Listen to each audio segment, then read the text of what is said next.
Азыр сиздер соттоп аткан мыйзамдарды келиңиз чындыгын айтайлы. Сиз адилеттүү мыйзам деп ишенесизби ушуларга? Мыйзамдын өзүн адилеттүү деп ишенесизби? Мындай да биз мыйзамды сыйлаганда гана укуктук мамлекет боло алабыз да.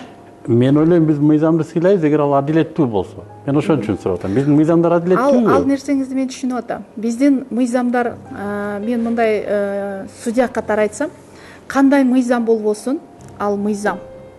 Ал кандай ким алганына карабай туруп. Ал мыйзам. Мыйзамдын алдында баарыбыз бирдейбиз. Ким болбойлу. Ошондуктан бул мыйзам баарыбыз үчүн бирдей. Бирок адам өзүн өзү да сыйлаш керек да. Мисалы үчүн мен азыркы парламентти айтпайм.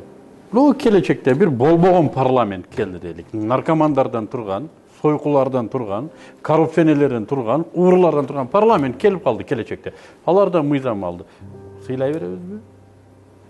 Эми ага жеткирбейт болуш керек. Жок, ушуну бир ойлонуп көр. Мен интеллектуалдык суроо дедим. Мына сиз ошо мыйзам менен соттойсуз. Адамдык абийириңиз бар туурабы? Мыйзамдын адилетсиз экенин көрүп турасыз. Эмне кылабыз? Биз ошол адилеттүү мыйзамдарды кабыл алууга аракет кылышыбыз керек. Андан кийин ошол парламентке келе турган депутаттарды эл шайлап атпайбы?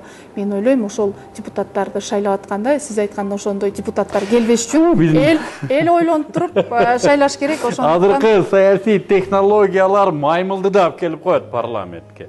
Ушундай технологиялар бар. Эми мен как судья катары саясатка мен кийлигишүүгө болбойт мага. Ошондуктан мен судья катары гана сизден ошол көз карашы менен айтып атам. Ошондуктан мен ойлойм, андай адамдарды парламентке келтирбеш керек биринчиден. Экинчиден ошол негизи иштей турган мыйзамдарды кабыл алыш керек. Анан негизи адилеттүү, мыйзамдуу, негиздүү чечим чыгарыш керек. Ал эми ар бир нерсени ошол бизде кандай деп ойлойсуз? Адамдар адилеттүү мыйзам чыгара алабы өздөрү? Өздөрүбү? Балким бу жерде кичине адамды да билген башка жактан мыйзам алсак болбойбу? Анда хаос болуп кетет го. Бизде Мыктыбек байке мындай да, бизде жазылган жана жазылбаган мыйзамдарыбыз бар да. Сиз айткандай, жазылган мыйзамдарыбыз бул юридикалык күчкө ээ, парламент тарабынан кабыл алынып, президент тарабынан кол коюлат да. Бул юридикалык күчкө ээ мыйзамдар, жазылган мыйзамдар.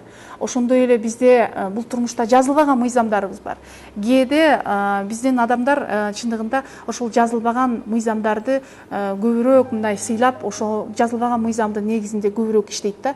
Себеби ошол эле өзүбүздүн нарк насил, каада салтыбыз, өзүбүздүн үрп адаттарыбыз бар да. Ошону абдан сактап, ошол мисалы жанагы эле биздин кыз баланын кандай болуш керектиги тууралуу, уулдун кандай болуш керек тууралуу, ата менен баланын ортосундагы мамиле, кыз менен эненин, келин менен кайнененин ортосундагы мамилени жөнгө сала турган жазылбаган мыйзамдарыбыз бар. Ошондуктан биз ушул мыйзамдарыбызды өзүбүздүн менталитетке жараша, өзүбүздүн ушул салттарыбызды, өзүбүздүн үрп адатыбызды эске алуу менен балким ошолорду мыйзамдаштырсак болбойбу? Эми ал ар бир адамдын, ар бир бизге билесиз, мен муну эмнеден айтам? Мен деле 5 мүнөт экем юристмин өзү.